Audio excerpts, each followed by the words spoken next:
Good afternoon and अस्सलाम वालेकुम। आज की क्लास में जो हम डिस्कस करेंगे ये हमारी लाइव क्लास हो रही है पीएफ किट के स्टूडेंट्स के साथ। And thank you so very much that you are here as well as you have an opportunity to watch my video again on YouTube. YouTube पे वीडियो डालने का फ़ायदा ये हरगिज़ मतलब नहीं कि कोई स्टूडेंट क्लास अटेंड नहीं करेगा। प्लीज़, आप तो अटेंड करते हैं, I know everyone should attend the class. हम बात करेंगे अकाउंटिंग कॉन्सेप्ट की। तो जब हम बात करते हैं अकाउंटिंग कॉन्सेप्ट की तो एक कॉन्सेप्ट हमें मिलता है time interval concept. Time interval concept जो है वो क्या कहता है कि फाइनेंशियल स्टेटमेंट जो होंगे, वो जो प्रिपरेशन ऑफ फाइनेंशियल स्टेटमेंट होगी इब्राहिम, वो रेगुलर इंटरवल पे होगी। ऐसा नहीं होगा कि एक साल हमने 6 महीने का इनकम स्टेटमेंट बना दिया, एक साल हमने 2 साल का बना लिया, एक साथ 2 साल तक बनाया नहीं, एक साल हमने जो है वो 1 साल का बना लिया। नहीं, रेगुलर टाइम इंटरवल पे बनेगा। सैफुल अमीन नाम है आपका, सैफुल इस्लाम, ये बात समझ में आ रही है आपको? ठीक है, इस तरह से वो बनेगा। नेक्स्ट कॉन्सेप्ट जो हमारे पास यहाँ पर मौजूद है, जो हमारी किताब कहती है, वो बड़ा इंपॉर्टेंट कॉन्सेप्ट है, समझिए इसको। इस कॉन्सेप्ट का नाम है अक्रूवल कॉन्सेप्ट। क्या नाम है? अक्रूवल।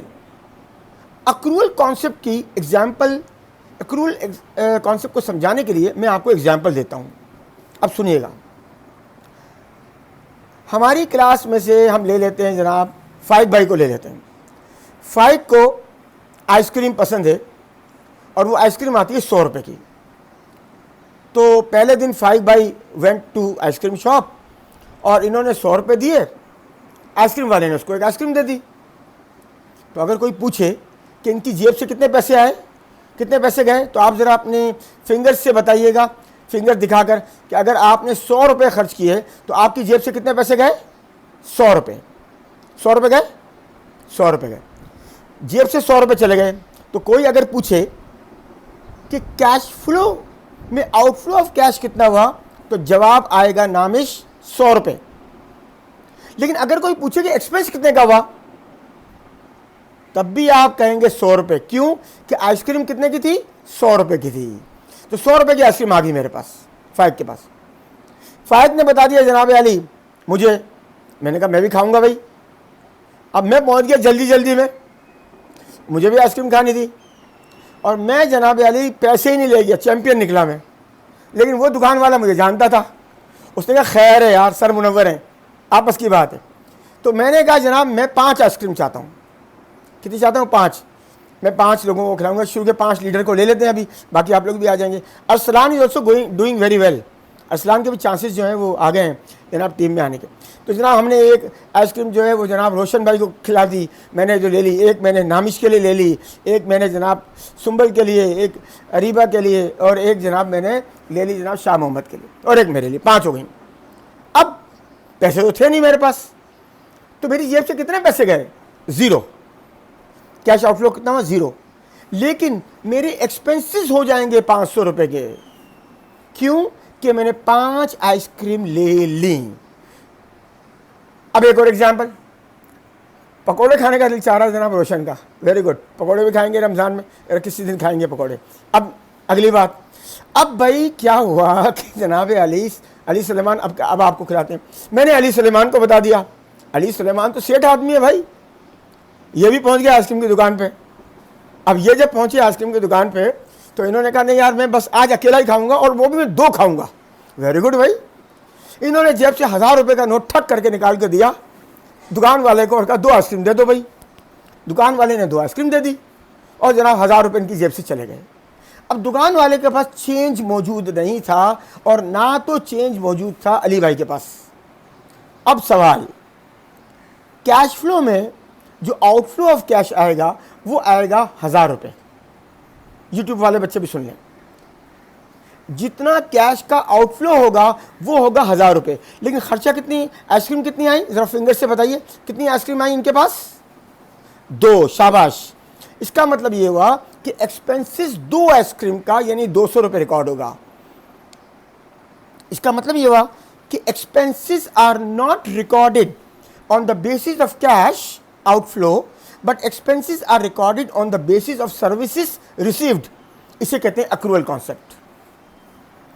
आप एक्सपेंसेस को अक्रूवल बेसिस पे रिकॉर्ड करते हैं, कैश बेसिस पे रिकॉर्ड नहीं करते। That is called accrual concept. अब जरा दुकान वाले को सोचें, रोशन भाई, दुकान वाले के पास सबसे पहले कौन गया था? फाइक गए थे। फाइक भाई ने कितनी आइसक्रीमें ली थी? एक ली थी। 100 रुपये दिए, एक आइसक्रीम ले ली।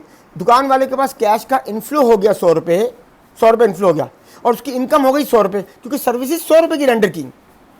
उसके बाद मैं पहुंचा, मैं टका भी नहीं लेकर गया था, एवं चला गया था। लेकिन दुकान वाले की 500 रुपये की इनकम हो गई। क्यों? कि उसने 5 आइसक्रीम्स मुझे बेच दी। हाँ, उसके पास कैश कुछ भी नहीं आया। तो कैश फ्लो स्टेटमेंट भी आपको बनाना सिखाएंगे। तो कैश फ्लो स्टेटमेंट में हमने ये देख लिया कि हमारे पास 0 आया दुकान वाले के पास, लेकिन उसकी 500 रुपये की इनकम हो गई। आखिर में कौन गया था? भाई अली गए थे। अली भाई ने 1000 रुपये दिए, दुकान वाले की 1000 रुपये की इनकम नहीं हुई। क्यों नहीं हुई? क्योंकि दुकान वाले ने कितनी आइसक्रीम बेची है? 2। वेरी गुड, 2 बेची हैं। तो उसकी इनकम कितनी होनी चाहिए? कितने 100 रुपये? 200 रुपये, 1000 नहीं होने चाहिए। 500 रुपये जब किसी को दिखाए ना, किसी को बताओ 500 रुपये, 5 ऐसे दिखाते, 5 ऐसे करके नहीं दिखाते, पब्लिक ने दिखा दिया 500 रुपये। अरे भाई ऐसे दिखाते हैं 500 हैं, ये अच्छी बात होगी। तो आपने जनाब ये सीखा कि अक्रूवल कॉन्सेप्ट की क्या स्टोरी थी। अब ज़रा और आगे चलते हैं। गोइंग कंसर्न आपने समझ लिया। फाइनेंशियल स्टेटमेंट जो बनाते हैं, income statement, balance sheet, cash flow, उसके जो क्वालिटेटिव कैरेक्टरिस्टिक्स होते हैं उनको समझना भी बहुत ज़रूरी है। क्वालिटेटिव स्टैटिस्टिक्स फीचर्स को समझना भी ज़रूरी है।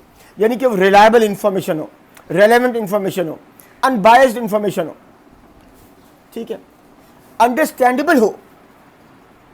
फ्रेंच में बने हुए फाइनेंशियल स्टेटमेंट आपको क्या समझ में आएंगे? ठीक है। एक कॉन्सेप्ट है इसके बाद materiality concept. Materiality concept, material, ये मटीरियल वो नहीं है जो हम खरीद के लेकर आते हैं मटीरियल।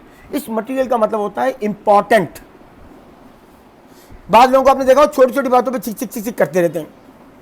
मटीरियल बातें इंपॉर्टेंट होती हैं लाइफ के अंदर, सिग्निफिकेंट। मिसाल के तौर पर जनाब अरसलान साहब जो हैं वो एक जगह ऑडिटर हैं। अब वो गए ऑडिट करने के लिए और उन्होंने ऑडिट करते हुए क्या हुआ कि उन्होंने ऑडिट करते हुए उस कंपनी का टर्नओवर जो है 5 मिलियन है और इन्होंने 50 रुपये की मिस्टेक पकड़ ली। अब ये खुश हो रहे हैं, दुनिया को बता रहे हैं ओ भाई उस 50 रुपये का कोई मटीरियल इम्पैक्ट नहीं पड़ा। इसका मतलब ये हुआ कि सिग्निफिकेंट आइटम का मतलब ये हुआ कि तमाम वो आइटम सिग्निफिकेंट होंगे जिनका डिसीजन मेकिंग से कॉन्सेप्ट होगा, कॉन्टेक्ट होगा, यानी कि डिसीजन मेकिंग पे इम्पैक्ट पड़ेगा। वो कॉन्सेप्ट सारे के सारे कौन से होंगे? वो सारे के सारे जो होंगे वो मटीरियल होंगे सारे के सारे। इब्राहिम समझ में आ रही बात? जीशान, बात क्या हो रही है इस वक्त? अब्दुल कुद्दूस, क्या मटीरियल आइटम की बात करें मरकम? ठीक है ना जैन? तो समझे साथ इस बात को। और ये सुंबल नज़र नहीं आ रही मुझे। सुंबल आपको मैंने देखा ही नहीं है भाई जी, अब नज़र आई। हाँ, तो कहने का मतलब क्या हुआ कि बेसिकली मटीरियलिटी जो है वो इंपॉर्टेंट बात है कि ज़िंदगी में भी मटीरियल चीज़ों के ऊपर सोचें, इन मटीरियल पे नहीं सोचें। अच्छा, रिलायबल होनी चाहिए इंफॉर्मेशन। अब यहाँ पर एक इंपॉर्टेंट कॉन्सेप्ट है, उसे कहते हैं सब्सटेंस ओवर फॉर्म। समझिए सब्सटेंस ओवर फॉर्म क्या है?